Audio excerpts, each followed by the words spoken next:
But I really don't have any regrets. I really don't. I've lived exactly how I've wanted to. I've tried my hardest every single time. I didn't win the matches that maybe I should have always won, but I really gave it my all. So that for me is enough.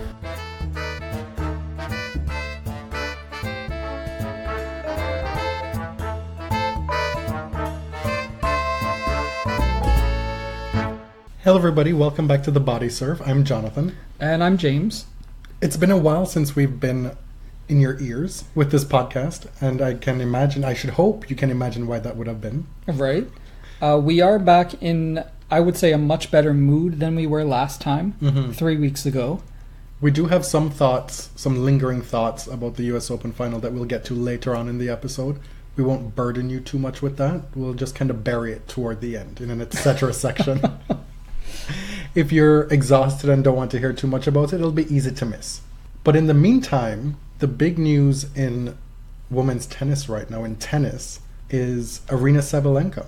Yeah, she just won Wuhan, a big tournament in China. We're moving into Beijing. There are so many points on the table between these two tournaments. It put them together and it's basically a major, which Caroline Garcia won both last year. Sabalenka has been talked about. Can we stick up in there? What? I found myself having to go back and look at the results from last year this time because I'd almost forgotten some of it. Caroline Garcia won both those tournaments. Yeah. Ash Barty made the final in Wuhan.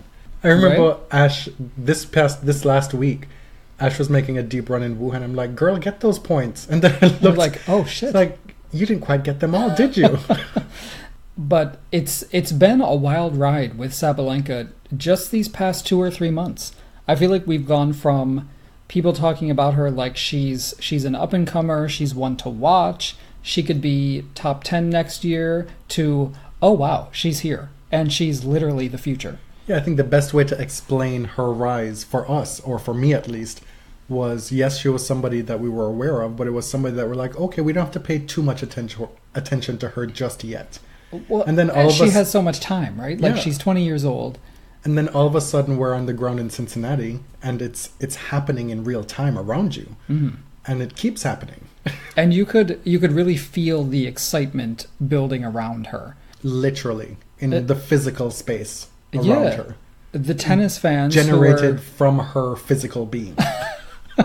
She'd walk and strut on the court, and you could feel it coming off of her. Right. I actually thought that as someone with so much raw power, that it was going to take her a few years to just become disciplined enough to harness it. You know, to have so much talent, but maybe take a little time. And that's the scary thing about her talent. When we get into, a little bit later on in this segment, the interview that her coach Dmitry Tursunov gave to Courtney Nguyen for WTA Insider, some of the stuff that he says about Sabalenka and her makeup and the relationship that the two of them have and how she works, her work ethic, that puts her talent into a whole different context that makes her game that much more scary. Yeah. You know, Sabalenka got far in Cincinnati, making the semifinals, losing to Simona Halep. She won Connecticut the following week. I wasn't sure how she would do in the US Open because she had played so much. And then she gets to the round of 16 and puts in really one of the matches of the tournament against eventual champ Naomi Osaka. So here we are. She has incredible momentum and just transitions quite easily into the Asian swing. By winning Wuhan, she now has an outside shot of making Singapore, which is wild. Yeah. She's up to number 16 in the world. After, what was she, 73 to start the year? And this really, her rise coincides with her partnership with Tursunov, which happened around Wimbledon. So it's really the last few months that she's been able to make this all happen in 2018. What were some of the things that stuck out to you from that interview with Dmitry Tursunov? It was a two-parter. This was an epic interview. Kudos to Courtney Nguyen for getting this interview and allowing her subject to speak in paragraphs. Well, the way she says it, it doesn't take much doing. Right.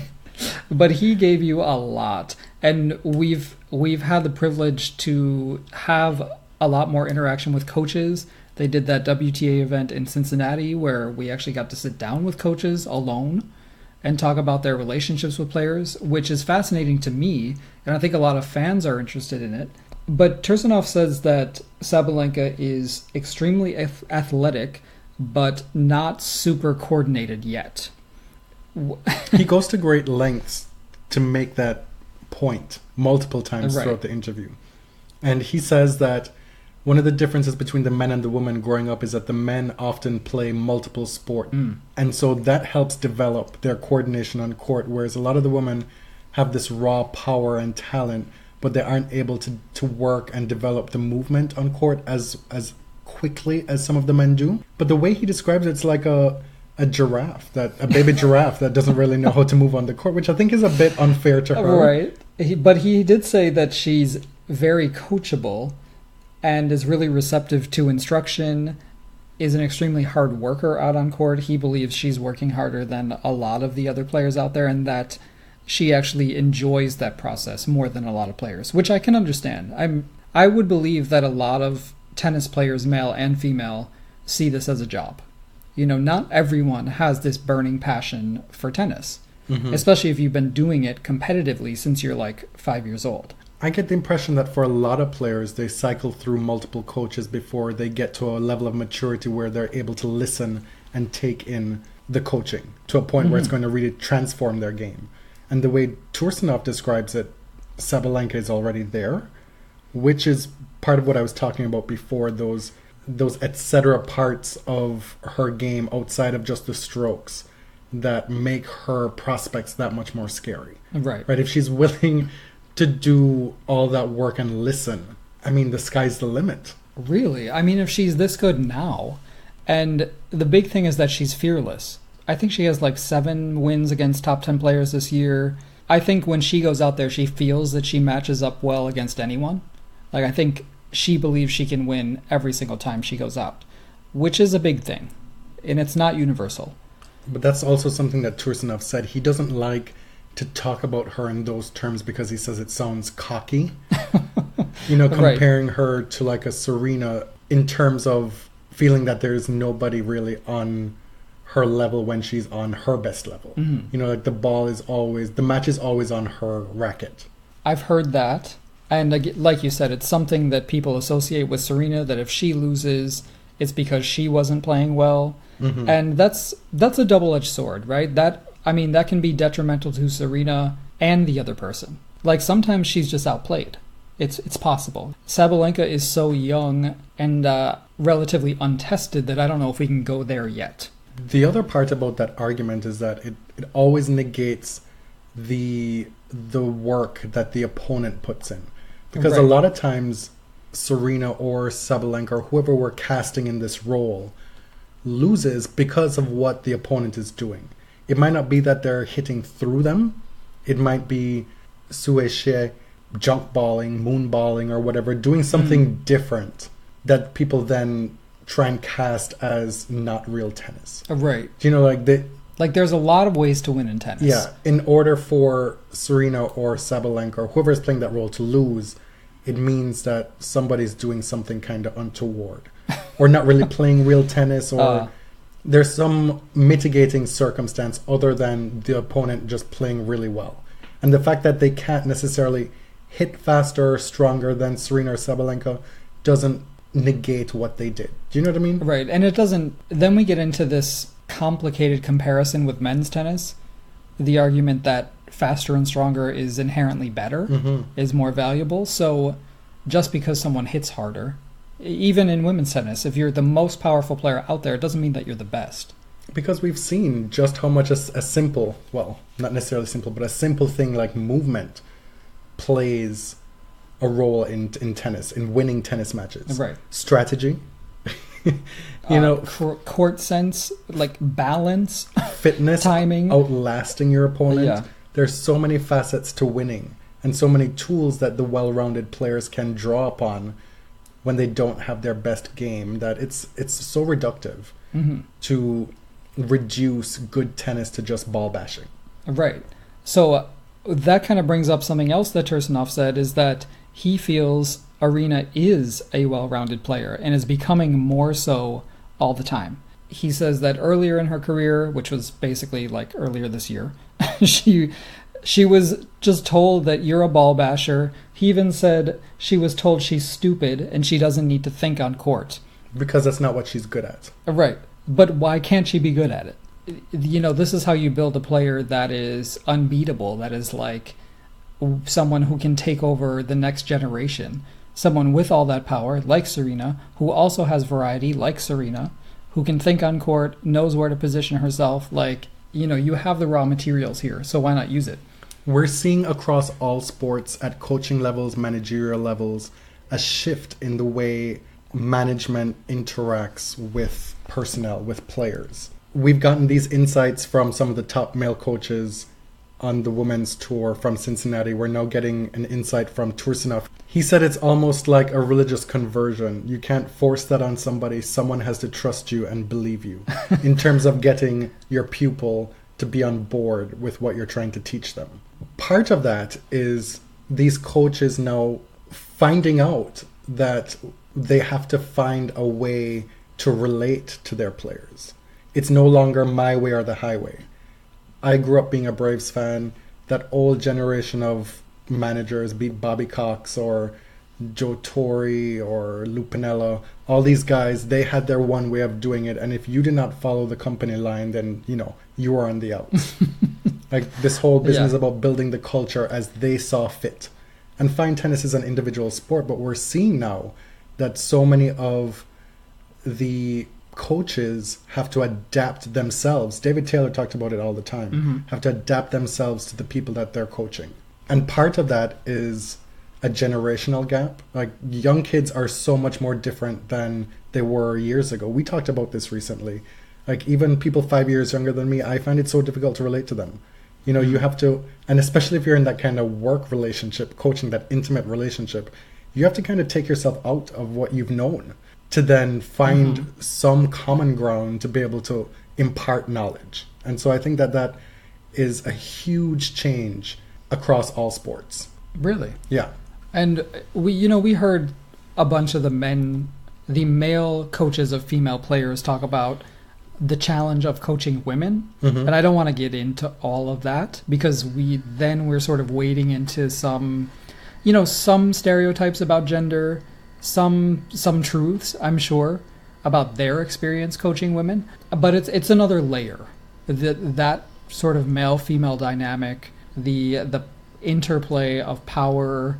I think that these men are thinking hard about how they relate to their female students, but also employers. You know, that makes it sort of a complicated relationship. Yeah, and my point that it's not just in tennis, not just male-female.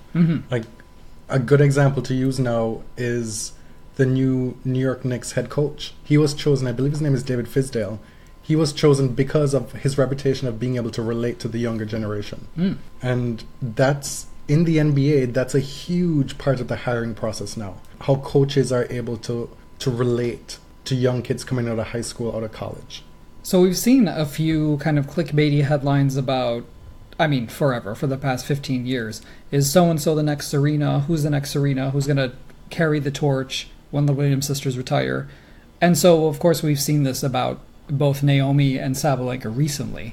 And I know that I myself am guilty in this very episode of bringing up Serena's name where maybe it's not required. I always want to push back at that for a bunch of reasons. Well, you also said after the US Open that you had no doubt whatsoever that Naomi was going to be a player to change the game. I do, but I just don't like the language around like who's going to be the next Steffi, the next Serena, the next Martina, because those players left a unique mark on the sport, and that's why we're still talking about them.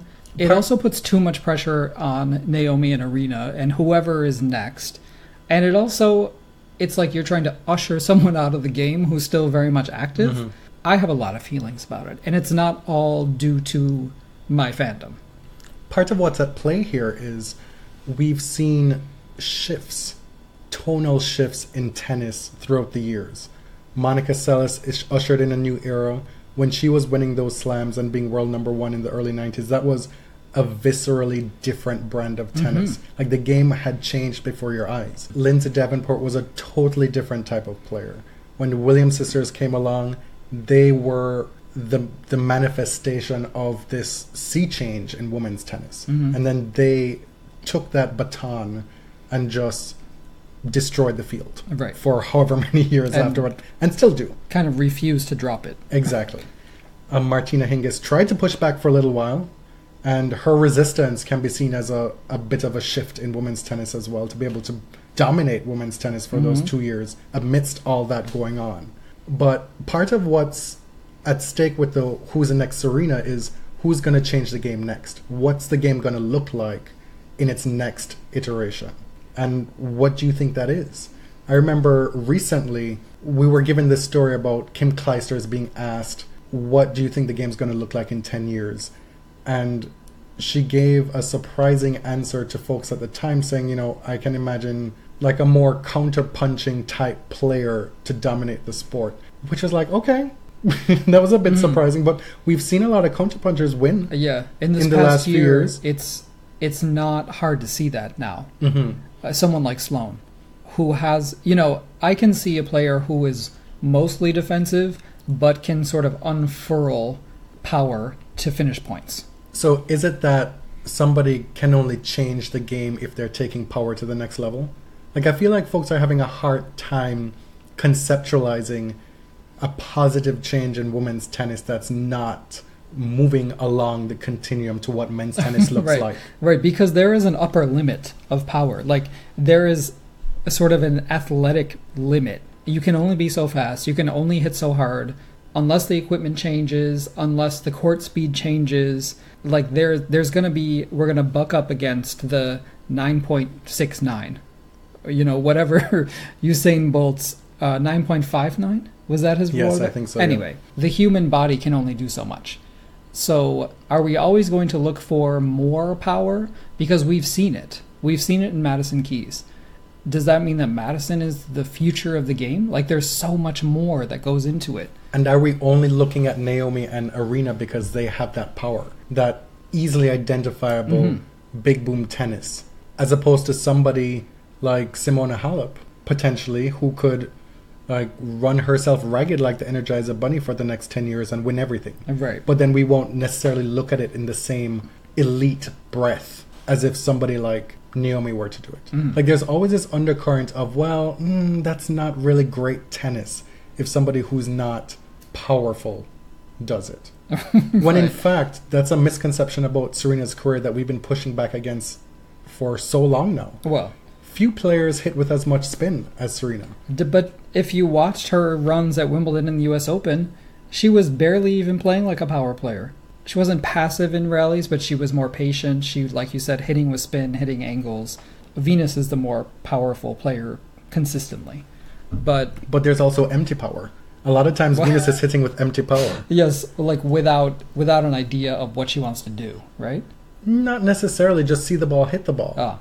You could say it's a lack of strategy, but there's so many more ways to successfully counter that without like switching it up, without putting more spin on the ball, giving different angles. You know, like the constant barrage of power doesn't always equate to winning, even if you're hitting within the lines. Right. At risk of belaboring the point, because we have other things to talk about, I just want to understand, what does it mean to be the next Serena, or to be the next big thing? Does it mean that you're the type of player who every match is up to you? Does it mean that you represent something bigger than tennis, that you are culturally significant? Does it mean that it's something new to tennis? Can you be a great player but not have as much impact because something about you doesn't speak to people? I think that's possible too.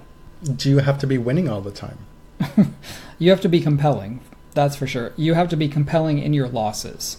Whatever the answer to that question is, we always caution to still appreciate the greats while we have them, and not take it as an opportunity to try and usher them out the door. What were some of the other results, tournament winners, in the time since the US Open, since we've been on air? Kiki Bertens won her third title of the year in Seoul defeating Ayla Tomljanovic, who's had a great run of results, getting back to kind of where she should be.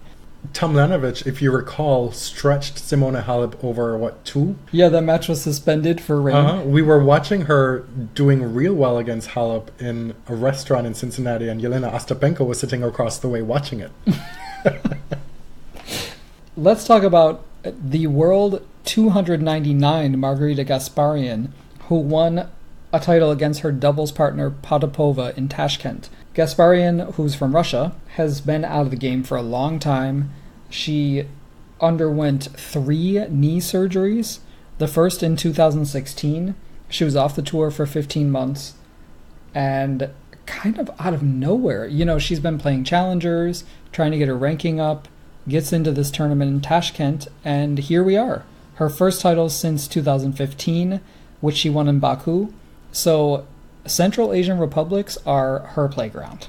Going back to Kiki Bertens, kudos to her. You win the biggest title of your career in Cincinnati, and you're able to come back and back it up. And she has a serious shot at making Singapore at this point. She sure does. It looks like whoever, between her and Pliskova, whoever gets further in Beijing, is in Singapore. Save Sabalenka winning the title. Right. In Beijing. One of my favorite stories of the past 3 weeks. I just sat here watching this on Twitter for like 5 minutes on replay. Nishioka beats Herbert in Shenzhen, and as he's signing off his acceptance speech, he says something to the effect of, I have a few more tournaments to go. I hope that you still follow me. Please remember my name. It's not Nishikori. It's Nishioka. Bitch. Oh my god. Snaps to him. It was one of the most beautifully sassy moments I've ever seen. Oh my god. And if you see the way his eyes are telling the story as well, it's like, girl, this is everything. It's Yoshi. Mr. Nishioka, if you're nasty. It's Nishioka, bitch. And kudos to Herbert for getting to the final in Shenzhen.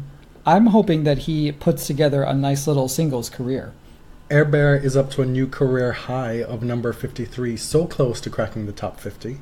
His is one of the more beautiful games to watch. His service motion is just, it hurts your body watching him serve. Benad Tomic, who you may know most recently from I'm a Celebrity, Get Me Out of Here. A blast from the past. Bernie Tomic is out here winning tournaments again. Beat Fabio Fognini in Chengdu, saving 4 match points in the final. He also beat my king, Felix Auger-Aliassime, in the quarterfinals in Chengdu, which I will forgive, I guess. Bernie is also a qualifier at that tournament. He won qualifying and then won the tournament.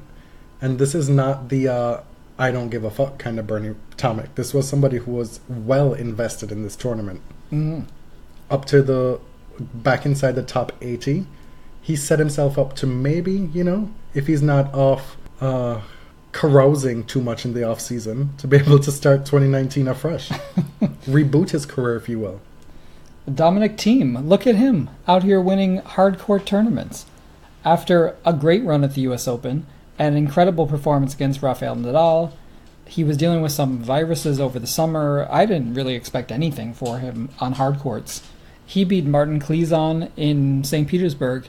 Klizan had won like his first 6 finals of his career. This was his first loss in a final. So kudos to both players for that. Gilles Simon wins Metz, which is really, at this point, the Joe Tsonga Open. Sadly, Joe has been out with an injury. He's back. He's back playing tournaments. He was spotted at Ryder Cup with Luca Pouille. Ryder Cup was in France this year? Paris. And Team Europe won? Correct. 17.5 to 10.5 or 11.5, something like that. It was a blowout. Wow. It was a riot. A rout. A rout. A riot of a rout. And another French player, Pauline Parmentier, won Quebec City. We talked about her earlier this year. She is 32 years old.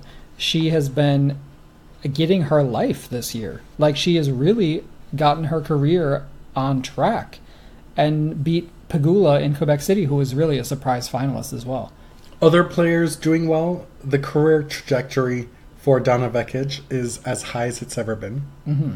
Made the semifinals in Tokyo, beating Sloane Stephens, Jo Konta, Caroline Garcia. Then she goes on to beat Sakkari in the first round in Beijing. Sakkari having a rough back-to-back first-round go of it in Wuhan and Beijing. But Vekic she is here. I'm really pleased that now we can talk about Donna Vekic in terms of her tennis, that really her talent is speaking for itself now, that she can put a lot of those things behind her. I'm generally just happy that she's playing well. I mentioned Felix Auger-Aliassime got to the quarterfinals in Chengdu after qualifying. This is his first ATP quarterfinal, so look out for him. And let's talk about Chong Wang, who won the 2018 Asian Games, the gold medal. She reached the semifinal in Wuhan, losing to eventual runner-up Anett Kontaveit, and she was a title winner in Guangzhou against Putintseva, reaching a career high number 28. Legacy of Lina, one of the many Chinese players who are coming to the fore. I mean, she's a veteran at this point, she's 26, 27, but Lina herself was able to put her career together later on in her late 20s. Now, Wuhan, which has been the biggest tournament of the fall so far on either tour, saw only one seeded player reach the quarterfinals in Ashley Barty. What is going on with the WTA, say, top 15? A lot of things. I mean, it's the end of a long season. Oh, that was a question for you to answer. I was here sitting here it was trying kind to... of rhetorical. Okay. I thought I was having to come up with something. No, just sit back, relax. Simona Halep, world number 1, is obviously dealing with this back injury. She has suffered 4 straight losses, dating back to the final in Cincinnati against Burdens. Muguruza lost to Siniakova in Wuhan, although she has put together a few wins in Beijing. Caroline Wozniacki lost to Monica Puig. Garcia, who was a defending champion, also lost to Siniakova. And Svitolina has not had a great go of it, losing to Sabalenka in Wuhan, which is fine. It was a little too early in the tournament for her. And then she just lost to Krunic in Beijing. And Petra Kvitova has suffered back-to-back losses against Pavlyuchenkova in Wuhan and Gavrilova in Beijing. So it wasn't a great week for the top women. I mean, it happens. We still got a really exciting Final Four in Wuhan. But the thing is, it's happened a lot. Right. And we've pushed back against this idea that the WTA is not having its stars perform as they should. And we've come down on the side of the fence that dictates that it has to do with the depth of the WTA Tour. And I'm still on that side of the fence. All right. I would like a happy medium myself. And who of these top players would you like to see winning? Of these top 8? Well, the top 8. I mean, that's really what it boils down to. Yeah. They get to the quarterfinals if you play to the seeding. So who of the top 8 are you mad about not making the quarterfinals? Oh, I mean, Naomi's like the one of the top 8 who I'm going to stan. I think really the only one. So I'm calling bullshit on you right now is what I'm saying. I'm reading the news here. I'm not passing judgment. I'm saying this is what happened in Wuhan. It was notable. You just said you wanted a happy medium. Oh, whatever. If only you had a mute button to use on me on this podcast. Exactly. The other thing that's been happening in tennis, we had a Davis Cup week. The Davis Cup semifinals, obviously. Croatia beat the U.S., thankfully. Well, but Francis Tiafoe had to be the one to suffer the heartbreak. Yeah, isn't that like such an injustice? Croatia won the first 2 rubbers. Cilic and Coric did what they were supposed to do. The U.S. won the doubles rubber. Jack Sock cannot stop winning in doubles, and quite the opposite in singles. Similarly to Coco Vandeweghe, who has lost something like her last 8 singles matches, but, won a huge tournament in doubles. So it was on Coric and Tiafoe to win that deciding rubber, the 5th rubber. It lasted 4 hours. You're saying rubber way too much. I really hate that terminology. Why is it called rubber? I don't know. We need to get to the bottom of this. And that it's called a tie is also very confusing. Anyway, Coric ended up winning that match and securing the point. And it put me in a very uncomfortable position of rooting against Francis Tiafoe. Because who wants to send Make America Great Again USA to the Davis Cup final? I sure don't. You're the American here. I am. Self-hatred, I guess. France beat Spain. Both teams can send their B team, and they're still basically some of the top teams in the world. Well, these teams were not some of the top teams in the world. These teams would not have beaten most of the top teams if it were earlier on in the event. It just so happens that they had to field their B teams. Right. But when was the last time Spain fielded Rafael Nadal, for example? Okay. I've got nothing. Not even going there. I've got nothing. You may have heard that the Davis Cup is changing. Have you heard this? This is something I feel like it's kind of big news. We've actively not reported on this on the podcast. So, we've had it on the agenda at least 3 times. And 3 times it was like, well, we'll leave that for another time. So the vote actually happened during Cincinnati. And for us, we were obviously doing a lot of other things. Then it came time to do the US Open preview, and it just didn't make it into the agenda. So now here it is. And there are other people out there for whom it seems like it's their life story to be wrapped up in Davis Cup. Like that, we've said from the start that that's not us. Well, I think what you mean is that other people can do it better, so you should go seek them out. That's one offshoot of what I was saying. Yes. Right. No, but I think it is incumbent on us to at least mention it and try to wade into what the changes mean. Sure. Right? I'm just saying we weren't going to fake it just to be newsworthy at the time. Okay. So back in August, the national federations voted on this Davis Cup proposal, which was fielded by the ITF, headed by President Dave Haggerty. Everyone knows that Gerard Piqué and his Cosmos group were spearheading this thing. What passed was 71% of the vote out of the national federations, and most of the opposition, the big opposition, was from the UK and Australia. There was also some opposition in Eastern Europe and the Balkan countries, but the USA and France voted yes. And it seems like most of the French players are against it. Well, a lot of the French players are vocally against it, but their federation voted yes. What this means is that the ties that we have come to know, and some have come to love, in all different countries and small cities all over the world, are not really going to happen for the top countries anymore. There's going to be this event probably in November with 18 teams. 2 of them are wildcards, and the first thing is a group stage. So 6 groups, 3 teams, 3 matches, best of 3, 2 singles and 1 doubles team. Are you still following? Sure. So this all happens in the space of 1 week. It's a 1 week event. This is very quick. Whoever makes it out of the group is the 6 teams who win their groups, plus the 2 best second place teams in their groups. And those are the quarterfinalists. And then, there's more. It's too much to get into. That was an astonishingly good recap. Rundown. Are you being sarcastic? Yes.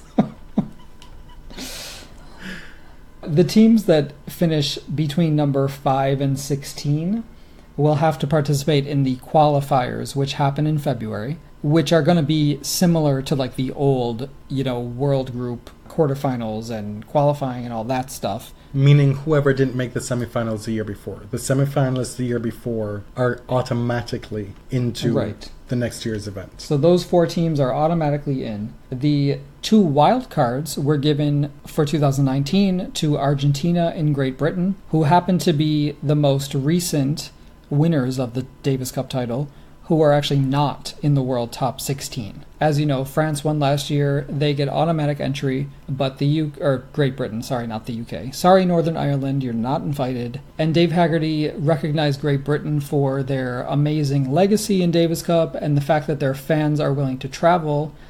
And it's in Madrid this year, so it's very easy for British fans to travel there. It's in Madrid the next 2 years. Yeah. In 2019 and 2020, the first 2 years will happen on European soil in Madrid.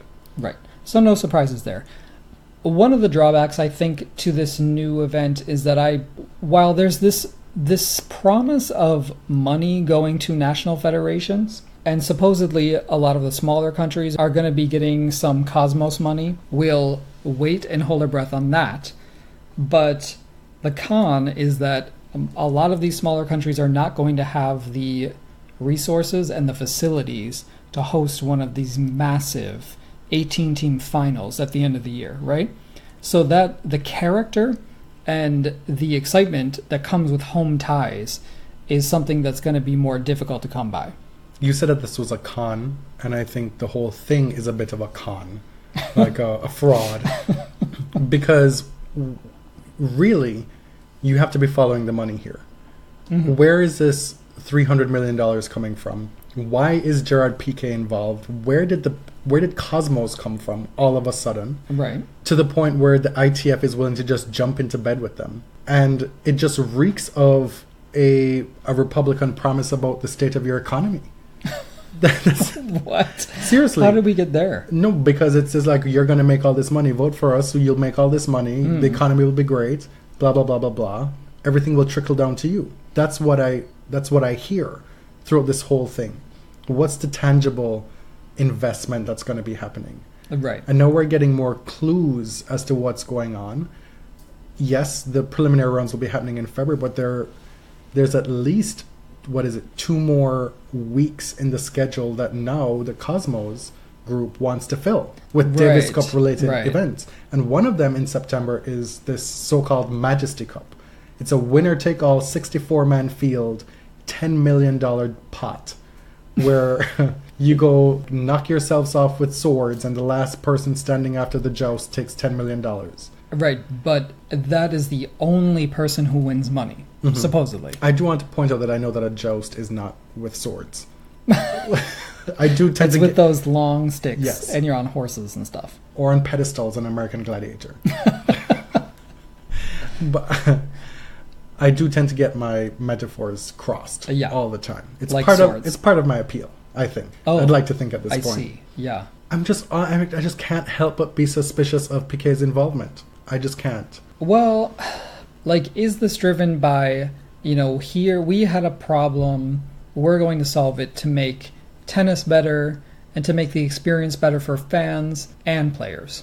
Is that, was that the starting point? I'm not sure that was the starting point. Because we know that for the players, that wasn't taken into consideration. Right. Because we've heard time and time again that the players, by and large, are not happy overall with these changes. They've been very vocal about it. And lots of them have been saying, why weren't we asked? Why wasn't our input taken into consideration? Right. So we know that is a failing of the process at this point. And so if Davis Cup is being played and money and prizes and prestige generated on the backs of the labor of these players, they are the heart of the Davis Cup. Why isn't their voice and their input taken into consideration? That makes me feel like the powers that be are being a bit disingenuous. Mm-hmm. Guess who has pledged a generous financial contribution to the new Davis Cup? Larry Ellison. Larry Ellison, who will probably host a version of this Davis Cup in several years when it leaves Madrid. I would not be surprised. I think part of this, and we have been agnostic about this change for a long time. We haven't really been very vocal about it. Davis Cup wasn't really something that was on our radar a lot of the times, right? Just as fans. But hell, Davis Cup was here in Toronto and you didn't go. I had to work, but you didn't go. I mean, I'm not really going to go watch Dennis and Milos. So I saw them in Cincinnati. You were like, I'm only going if Felix is playing. Exact. If Felix had gotten the single spot, I would have gone. I just don't like a lot of people yelling, and I don't really like the jingoistic patriotism. Atmosphere, yeah, yes. It makes me uncomfortable. How jingoistic would Canada have gotten? Have you watched The Amazing Race Canada? It's full of propaganda. I will say this. It's possible that multiple interests can be served for the better with this new Davis Cup proposal. I'm just going to keep my eye on it and see how it develops. I'm not going to be out here saying it's going to be absolutely dreadful, nor am I going to say it's going to be the greatest thing since sliced bread, because I don't historically have a vested interest in Davis Cup. Right. So it would be disingenuous of me to sit here and be standing firm on one side of the fence. But we will be keeping an eye on it from a distance to see if there's any fucker that comes up. I think something to keep an eye on is saturation. So the Davis Cup thing is one thing, but then you have this dumbass Majesty Cup thing in September. You have this, I can't even remember the names. They're all so stupid. The one in January that's trying to replace Hopman Cup. If these sort of things keep popping up, I think you'll see a cup saturation, a bowl saturation. You know, the cup will runneth over. I'm not even going to mention the Laver Cup because, it didn't. Again, I don't know her. I have said before that I'm pretty agnostic about Laver Cup. I'm not interested. I don't hate it. I don't like it. It's just, it's there. And it is what it is. But that was cool for the fans. It was cool for Chicago. But we don't need like 6 of them in a year. Mm-hmm. So I think we'll see if this contributes to the further Ellisonization of tennis, if you will. I just coined that. But to me... What did you say earlier? The Vandawation? The Van de Wey-esque. Van de Wey-esque. Mm-hmm. Which I haven't had much opportunity to use yet because... That's when you cuss at your opponent to their face. To their face. Like directed at them. Which Sloane did not do.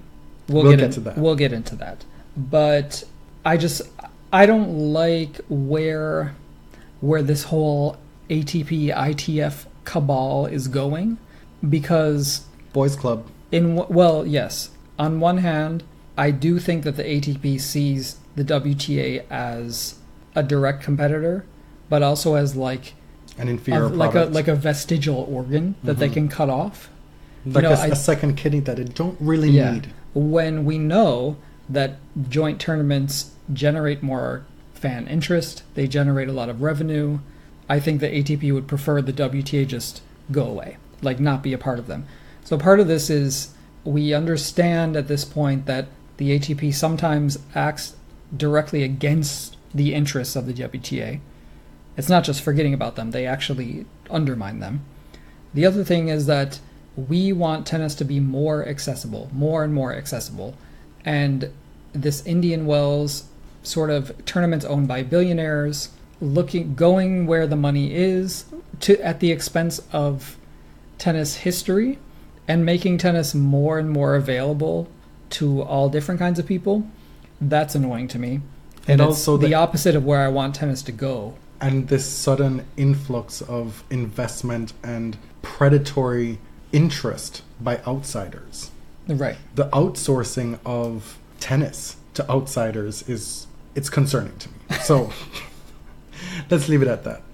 You just said that one of the reasons why you're skeptical of the Davis Cup is because of the ways in which it might make tennis inaccessible to more people. One of the ways that tennis will be more accessible to more people, at least in the US in 2019, is because WTA tennis is coming back to the Tennis Channel. That is huge news, that they're canceling the rest of their contract with beIN Sports in the US and coming back to Tennis Channel. Tennis Channel will be the home of WTA tennis on television. I hope that we get the details of that arrangement, because I'm very curious how that all went down, how you get out of a contract you're already in, what Tennis Channel was willing to pay for WTA tennis. I'm interested in all of that. Because we know there was a lot of behind-the-scenes negotiations that we weren't privy to publicly that caused us to not be too vocal about and critical of the WTA this past year with this whole saga. And the net result now with tennis being back on Tennis Channel, with WTA tennis being back and accessible, is awesome news. What's not so awesome news? Injury reports. Andy Murray and Maria Sharapova are shutting down their season. Andy needs some time, he says, to kind of just get back into fighting shape. Sustained a small knee injury over the Asian swing. Serena, to the surprise of absolutely no one, is not playing through the Asian swing, will not try for Singapore, and won't go to Zhuhai, even though she would have probably qualified. Venus has pulled out of events as of right now. She's still on the entry list for Luxembourg, a tournament she's played before. Yeah. Which gives me some hope that she might still play. You know, they may be ponying up some real money to get Venus there. So. You know, Venus likes to travel. Maybe it's one of those locations where she has good feelings about. She wants to maybe take a working vacation to end the year. Who knows? Rafa is still hanging on to potentially playing again in 2018. His US Open was cut short after all those long, grueling matches at Flushing Meadows. His team says that the first goal is to maybe try for Paris at, play Bercy. If not, then the bigger goal is to be ready to play London. Rafa does not want to miss London. He's rehabbing, things are going okay. He doesn't want to push things. It's this age-old adage from Rafa now, he's going to listen to his body. And the biggest goal is to make sure that he's ready to compete in 2019. So if Rafa's body responds, we'll see him again sometime. It's possible we won't. I suppose it's time to revisit our last episode, maybe any lingering issues or questions that are going on with regard to Serena and Naomi. This is really the issue that will not die. And it's because it's pushed itself into mainstream media that now we get clickbaity stories constantly. Every time a player talks back to an umpire, every time there's any sort of spat in a tennis match, we've got to hear about Serena again. We've had Kavanaugh-Serena crossover this past week. I mean, which was a step too far for me, but still instructive in some ways. Let me tell you, I did not expect Serena Williams to find her way into the Supreme Court nomination process. But it happened. That was a little too much. But this also reminds you of the sort of resonance that this issue has with people who are outside of tennis. The fact that black women making noise and standing up for themselves makes people uncomfortable. People within tennis who are very, very close to this may not see it that way, but a lot of people do. There's a definite schism between people closely, intimately involved with tennis and those looking at it from the outside. Right. And the subtitle for this segment for us was, what are the things that are lingering with us from that US Open final? I gotta say, I fear that I have become radicalized even more in the 3 weeks since this has passed. I think it's good that we recorded that episode when we did, because I have much less discipline now than I did then. Okay, where is my mute button for you? Exactly. I'm just mad. I'm perpetually mad. I've pretty much stayed off tennis Twitter for a lot of this month. It's been necessary mentally and emotionally, but also there's just always somebody talking pure bullshit out here. Your Twitter block button is renamed Take Your Things and Be On Your Merry Way. Fly off with the wind. Bye bye, baby. My block button is wore the fuck out. Let me tell you. How about you get the fuck out? No, honestly, do you know, I sat about? Here waiting all episodes to try and weave that in, and right. I'm so happy I did. Bye, get the fuck out on iTunes, Spotify. What do people do? Where do people listen to music now? I don't Apple know. Music. It makes me feel so old. Basically, by Mariah Carey's new single. GTFO. Yeah. Which you can figure it out. She sings the word fuck many times. Which is wild. Taking a cue from Beyonce. Who knew fuck could be so melodic? I did. You know why I'm mad? Is because we didn't even get 5 minutes to enjoy the Sloane Stephens Anastasia Pavlyuchenkova dust up, because people had to make several leaps. Take those leaps and take the dog whistle into the frequencies that we can all hear. It's not a dog whistle anymore. It's so heavy-handed. If everybody can hear it. It's so heavy-handed. You know what I mean? What Sloane and Nastia did was funny. It's to be enjoyed. And there was a time on tennis Twitter where we could enjoy that. But now we got to talk about, wow, look at Sloane. Just like another American that I won't mention. And so the subtext of all of this is that when your faves do stuff like this, you think it's funny. And you're using, might I mention, African American vernacular English to talk about it. talk about dragging. We say this all the time. We say it all the time. We said it on the last episode. It was a whole 5-minute long segment of that last episode. Out here, using the black vernacular, the African American vernacular, and co-opting it. Talk about cis this, femme that, dragging, shade, tea, reading, everything. When white women do it, it's funny. When these women who offend you do it, oh, I'm not racist, but I don't like them. And so where I think we can go is I wish that Serena and Sloane had a better relationship. So they so, why is that so funny? Because I feel that they have some solidarity here. I typically have an idea of where you're going with these things, and I was so caught off guard by that one. Just come with me. And just the idea of the two of them kicking. Right. I'm co-opting the vernacular here. Exactly. Take the journey with me. I wish that they had a better relationship because I think that they have some solidarity here. Is that there are fans out here saying that Sloane and Serena and so, I just cannot believe how they behave. Just clutching their pearls about what Sloane did. And I'm like, what are you talking about? What the hell are you talking about? And so I want people to understand that you can have all the right politics and you can say all the right things and still be racist. And the other thing is that... Or do and say racist things. Right. In your complete fucking ignorance and just quick triggered nature to defend your fave at all costs. And the other thing is that you can... Part of being anti-racist is sticking up for people you don't like. Thank you. Do you know what I mean? Thank you. You can look at what someone like Sloane or Serena or Venus or Xena Garrison have gone through, and you can understand that conceptually as systemic racism. But if it's somebody who offends you personally, like it's distasteful to you, a lot of people are just throwing the baby out with the bathwater. A lot of being an ally and being an activist is sticking up for people who personally offend you. That's why it's hard. One of the many reasons it's hard.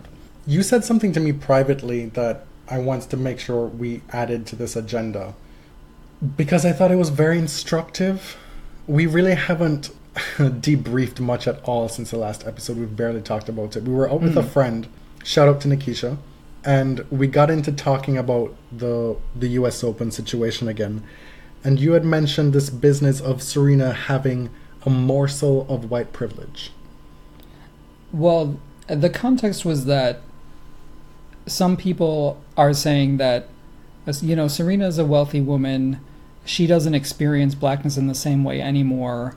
And basically she's insulated from racism because of her privilege, because of her socioeconomic status at this time.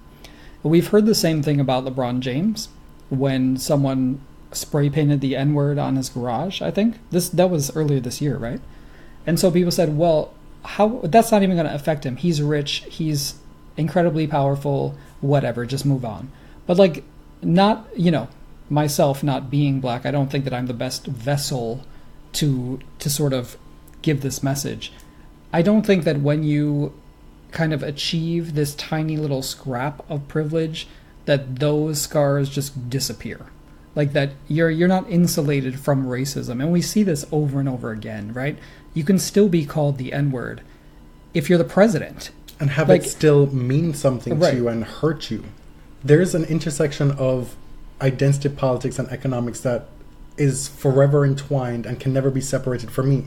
Which is why this, to get more political in a broader sense, the idea of communism as a political ideology and how it's manifested in North American politics, for example, that the upper classes, once you've achieved that status, that you're then kind of insulated from all this other stuff, that race and identity politics don't go hand in hand. Economic privilege trumps everything else. Yeah, that's like the classic brochure list, right?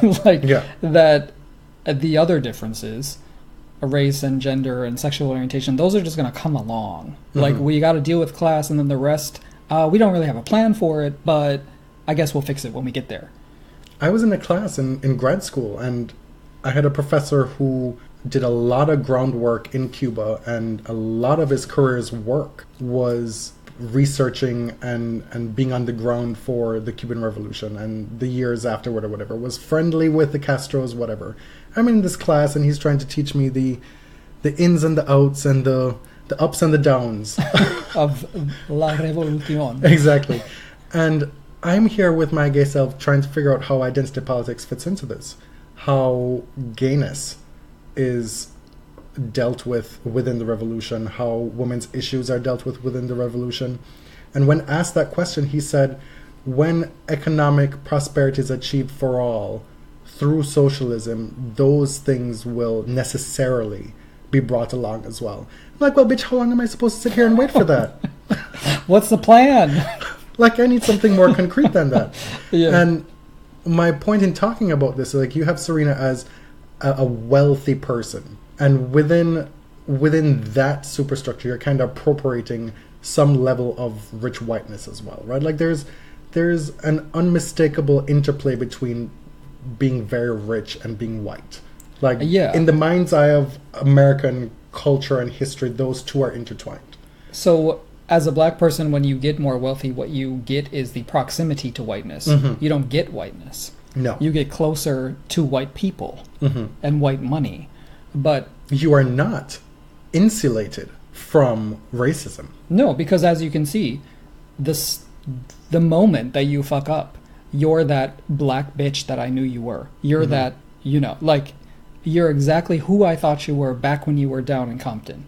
You are still policed in the way that you can behave. It's what we saw in this past week with the Kavanaugh hearings. In the differences between Anita Hill was able to and allowed to present herself in 1991 as opposed to how Dr. Blasey Ford presented her story this time around, and the difference in reception. Part of that is having to do with a different time and place. American society being more attuned to the sensitivities that necessarily must come along with dealing with issues of sexual violence. Right. But we're more ready to hear it. Exactly. But to this day, we are still struggling with the ways in which black women present themselves in order to be taken seriously. Because Anita Hill, there was no way in which she could have presented herself that would have made her story more credible. Credible was the word that we heard a lot this past week. Like, she brought herself, all her professional credentials, in a very forthright, commanding way in 1991. And that was, we kept hearing that, well, if she had been more vulnerable, that she wasn't damaged enough by what happened to her, right? But at the same time, we see Dr. Blasey Ford, and this could be her typical demeanor, or maybe the way she is after having to deal with this trauma for so many years. But the way she presented herself, she was able to present herself in this hearing that was more delicate, more damaged, made her feel more credible to a lot of people. I saw a lot of folks say, like, Lord, I don't want to talk about this, but imagine if Serena did this or whatever, blah, blah, blah, blah, blah, blah. And it's not necessarily about Serena, it's about black women. Right. Like, this is the grappling that we have to come to at this point. And it's what we can then extrapolate to Sloane. It's the way in which we police the way black women are able to present themselves publicly.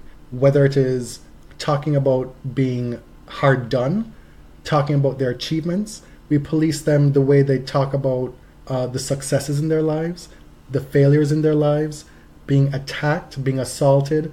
No matter how a black woman presents anything that happens to them, there's only one way in which it's palatable, right? Which then veers into this respectability politics. We need black women and we're not even talking about black masculinity here, but for this specific issue, black women, it's a very specific way that black women need to behave for people not to come out of the woodwork and attack their credibility in whatever the field, in whatever the situation. You talked about privately with me about how you're so sick and tired of, for example, Beyonce and Serena having their happiness called into question. Right? Like, nothing makes these think pieces flow like black women having fun in public.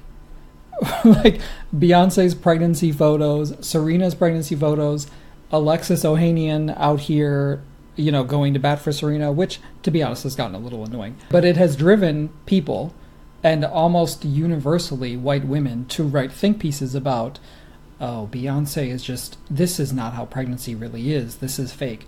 Or Serena and Alexis are just performing their relationship for the public. It's like every time a famous black woman has a little too much fun, somebody's got to go out here and write an essay about how this is problematic. And this is not having to do anything really with what happened at the US Open. That's not what we're talking about here. Right.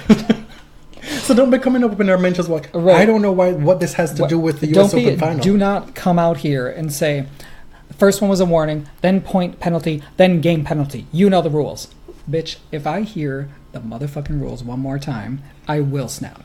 Like, I will lose it. And every time he snaps, I have to deal with it. I have to deal with it. And y'all don't know what that is. Mm-hmm. Can we move on to greener pastures? Because this incident between Sloane and Anastasia Pavlyuchenkova was hilarious. It just gave me everything. And it really has me considering becoming a Sloane fan. It was masterful. To which I say, you present polar opposites of your personality on this show because you take such firm, entrenched stances, and then the next week, you're so easily swayed. I really am. Next week, Sloane will probably make me mad about something. But listen, buy him an iced coffee from Starbucks. And you got me. You got him. He is that gay.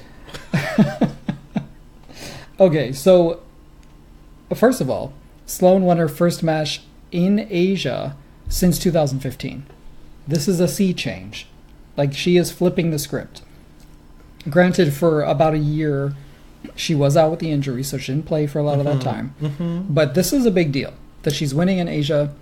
She obviously really, really cared about this match against Pavlyuchenkova. She was pissed off because as Sloane was about to serve for the second set, Anastasia took a medical timeout. In Sloane's opinion, she was not injured. She shared freely. Eventually, it gets to 5-4. Sloane wins the second set, wins the third, wins the match. But on that 5-4 break, Sloane was mad. What you can't see in the video is that Pavs said something to Sloane as they were walking to the chairs. So from the video, it looks like Sloane started this whole dust-up, right? But Anastasia said something to her, which prompted a response. Sloane said, "What's disrespectful is you taking an MTO at 5-2 and you're not even injured." So she sat herself in her chair, talked a little bit. She was addressing the umpire. She said, "It's fine. Play the third set." Like, it was a very calm but angry conversation, right? That was it. Like, it didn't have to be more than that. And then Pavlyuchenkova gets up and comes over. And so Jenny is down from the chair and she's trying to break it all up and everything. But what annoyed me is that, like, Jenny is on Sloane's side trying to calm her down when she is sitting her ass in her chair, not doing anything. What is totally out of order is getting up out of your chair like Pavs did and come over. See, what I interpreted that at the time was she was kind of keeping Pavs on her side from, like, crossing over. Okay. That's what I thought. All right. The whole thing was too much. I mean, Sloane gave you so many gems. So when did the fucking bitch happen? So it was on the point that Sloane won, and Pavs at the net hit an overhead, like, right into Sloane's face, which I have no problem with. Like, that's what you do. I'm on record. Like, this is a tactic that is totally acceptable to me. So this happened after the dust-up. Yeah. It was in the third set. This is with Sloane leading 3-love in the third set. She wins the point after the ball comes straight for her, and she turns to her box and said, "Fucking bitch just tried to hit me." Which, like, it annoys me so much that people are mad about this, because players do this all the time. In every language on earth. Like, it's not a big deal. She didn't turn to Nastia and say, "You are a bitch." She didn't do what Coco Vandeweghe does and scream profanities at her opponent. But, you know, it's, like, not a big deal in the long run. But this is where I am going to call sexism. Okay. On the part of the fans. Because we do not not nearly hold men to the same standards as women when it comes to this type of shit. Right? We can laugh and gaggle and have a big old kiki about the men doing it, but when the women do it, it becomes more pointed. It becomes their bitches, their blah blah blah blah blah blah blah blah blah blah. The men are out here saying all kinds of misogynistic shit in all different kinds of languages that people are translating and are known. It might not be known on TV, but y'all know your fave said that on tennis Twitter. Right. And so now Sloane with her back to Pavlyuchenkova is caught miming that or saying it, and it's a big issue. Look, let me tell you, I'd be saying much worse. Oh. Much worse. Girl. So... What is the appropriate response? You just got into a tiff with this person. Right. And they've hit the ball at you while you're up in the third set. What should you say? Like, girl, nice shot. I know, right? And so the ending is that they met at the net at the end of the match. They shook. They talked for a while. It was all very collegial. Like, clearly they made up and mended fences. And again, it's not that big a deal. Because, like, they're not enemies now. The heat of competition, it's like when Serena and Yelena used to get into it and chat back across the net. They would always have this long conversation at the net, and it would be over. Serena and Vika, don't try me today. Oh my... Girl, don't wave your little finger at me. Exactly. These things are not unusual. Right. It's not. And it's not a big deal. And Sloane is not that type of woman. No, typically, not at all. You know? Which is why this was kind of newsworthy, because neither player is very confrontational. Sloane is not known for having these fights. But Bree, the general of the Sloane Hive, said that ever since that Vika timeout in the Australian Open, Sloane is very vigilant about the skirting the of authenticity, the the authenticity of medical timeouts. Let us also remember, and this will always be the calling point, the point to return to. Check your reaction to the lumberjacking. Right? Yeah. That is what we should still be paying attention to in 2018. The lumberjacking. Not that fucking bitch tried to hit me. Because if y'all are going to harp on something, I am too. Speaking of pieces of shit, were we speaking of pieces of shit? No. Either way, Fernanda Verdasco is a piece of shit. Wow, finally something everyone on tennis Twitter can agree on. That his reaction to that ball child was inappropriate. Seriously, like you read the comments of that Trouble Fault tweet and it's universal. Right. Thank you. Thank you, tennis Twitter. Something in 2018. Something in the last 8 years that we can all agree on. Right. Do you want to describe what happened quickly? Well, we only saw a short video of what happened, but basically he was screaming and motioning like a child, intimidatingly toward this ball kid to bring him a towel. Mm-hmm. And then the ball kid is already on his way. He's literally 2 seconds away from delivering the towel. Yeah. And then he goes and does like a angry motion toward the kid and screams at him even more. Yeah. Like, dude, like that deserved a code violation, and that deserves a rule change. Like that one incident should change the rule once and for all. Ball kids are not your servants. You put your towel somewhere on the side of the court and you get it your damn self. they are literally children. They are children. literally. Yeah. He is screaming at a child. Really? A child that is working for free. Mm-hmm. Or some tangential benefits from the tournament at this tournament. He is not the only one. No, he's not. Azarenka has done it in the past. Even Andy Murray has had a little, some iffy interactions. Novak Djokovic, obviously. I mean, like, don't lie about that. This is where we are. The point is, the rule needs to be changed. Put a little towel rack on the side of the court. It's totally out of hand. Give them an extra 2 seconds. Nobody wants to handle your bodily fluids. Well, I mean, there's some people on tennis Twitter who would, but y'all are nasty. Oh my God. Naomi Osaka, a quick word. Today, Naomi finally spoke about what that US Open final was to her in more depth. She started off by saying, I've got some tea, but I can't spill it. Something to that extent. Yeah. And whether that tea has to do with her true feelings about the matter after she's had some time to process it, or interactions with people from various camps or whatever, or, you know, people acting a fool. We don't know because we didn't get that tea. What we got was a little bit more of an insight into how she really feels about the situation. And I think she's experiencing, there was a lot of like shock at the start. And she's going through the stages. And she's clearly gotten to the point where it's anger. And what is disappointment one of them? Oh, like the stages of grief? Yeah. No. Okay. Well, so somewhere there. Uh-huh. And, you know, this will always be something that was tarred for her. Tarnished. Yeah. Something that was... this will always be something that was tarnished for her. And she said that part of the reason why she was able to do so well in Tokyo, we were here rooting for Naomi. We're so happy that she was able to make it to the final, was hoping that she'd be able to get home, sign all those endorsement deals, cash those checks, and then go hoist that trophy title. She made it to the final, eventually losing. To Karolina Pliskova. And she said that part of the reason why she was able to do so well was because she kind of just threw herself into her work, into playing well, and then trying to make Singapore, which she has. She has qualified. She's the third person behind Halep and Kerber to qualify for Singapore. So big time big ups to Naomi Osaka. But it seems like she has processed what happened to the point where it doesn't quite sit well with her. Right. As to what that means, what she really thinks about it, she hasn't let us know yet. And who she thinks is responsible, or...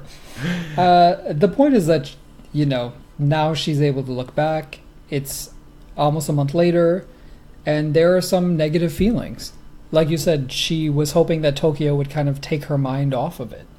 But when she looks back at her first Grand Slam title, it's not a generally positive memory for her. No. She'll probably win a lot more, and those will be positive memories for her. She said that this week, that she doesn't see herself as a one-time person, Right. that she thinks she's going to win more. And I like that. I want to see that confidence from her. There's this great dichotomy within Naomi right now where she still has that vulnerability, but then this brashness and cockiness that people want to project onto her. But Stereotypically. We saw that during the U.S. Open when she says, I really want to play Serena. And what did she do? She went out with a game plan and executed it extremely well. I hope that this event that happened totally outside of her control doesn't shift the balance between that vulnerability and that confidence. Right. Because it's at such a perfect equilibrium right now. I mean, I want Naomi to be herself. I hope that she can protect herself, but I think she should know that she's that bitch. That's the balance. And I hope that by talking about it now, and maybe talking about it more publicly, or maybe getting it out in the open with a therapist, a good therapist, or people close around her, that she's able to not have this linger. Because say it happened at the U.S. Open, she was able to take her mind off it by doing all these press events. She went on Ellen, she did all this stuff, then she goes to Asia, and then she signs all these contracts. She is rich as fuck now, going to be even richer. Hopefully she got a date with Eric Killmonger. She has Michael B. Jordan sending her videos, taking off his glasses to talk to her through the camera. Creed. Right? Creed 2. And then she gets back onto the court and she has to grapple with the tennis more intimately again. And then she goes and she makes the final, she deals with that. And now it's kind of like a fully decompressing kind of situation. Like, this is now where you have to really fully grapple with it. And I hope that all these experiences have allowed her to maybe get some of that resentment and rightful anger out of her system to the point where it doesn't linger. And I think this is something that we said on the previous episode as well, that it'd be one of the greatest tragedies if this is something that affects Naomi long term. Final bit of news, we have a couple of pregnancy announcements. Martina Hingis is pregnant, she's with child, and yeah, there's that. And then today, which came as quite a surprise to damn near everybody on tennis Twitter, Elena Vesnina is pregnant as well. We haven't seen her on the WTA Tour since April, and there was this whole big drama when leading into the French Open, her and Makarova split. And they were one tournament away from becoming world number one in doubles. I'm like, what are you doing? Right. What's going on? Why have you split? Is there some like big old drama that we don't know about? And the timing of it doesn't necessarily mean that it had to do with Vesnina telling her about the pregnancy. Because that... Oh, you're still holding out hope that there was actual drama? Not holding out hope. I'm just saying it's possible that there was something else as well. Okay. I don't know. Because they both won Miami together. And then they were supposed to go on to Rome. And then all of a sudden, they have different partners. And Vesnina played again without Makarova. So I don't know what that situation is where she tells Makarova, hey, I'm pregnant, but let's just play out, the next couple tournaments so I have to whatever. Or maybe it's Makarova's like, well... Maybe she's like, well, I need to get used to playing with a new partner, or... We don't know. But there's a little bit more light shed on that scenario. What I want to know is, what is it about Indian Wells and winning Indian Wells that allows women or propels women into motherhood? Because Victoria Azarenka won Indian Wells in 2016. Vesnina won Indian Wells in 2017. Yeah, so who won Indian Wells in 2018? I just hope Naomi doesn't get too carried away with all her success in 2018. I hope that's not too indelicate. Or that maybe Simona Halep from 2015. Like, who's going to complete the trifecta? Anyway, WTA, get a maternity leave plan in place, please. Let's not have to go through that again. On that note, my name is Jonathan. You can find me on Twitter at tennis_John. My name is James. I'm at ElliotJMR. 2 L's, 2 T's. The podcast is at The Body Serve on Twitter. You can find the podcast also on Instagram, The Body Serve. Hit us up on iTunes with a review. Those are always delightful. Well, mostly. I also want to shout out to a lot of folks who have reached out to us via email. We have seen your emails. We appreciate them. We don't always have the time to respond in a timely manner, but please don't feel like we're ignoring you. And we thank you for those as well. Thanks for listening. Till next time. Thank you. Thank you very much.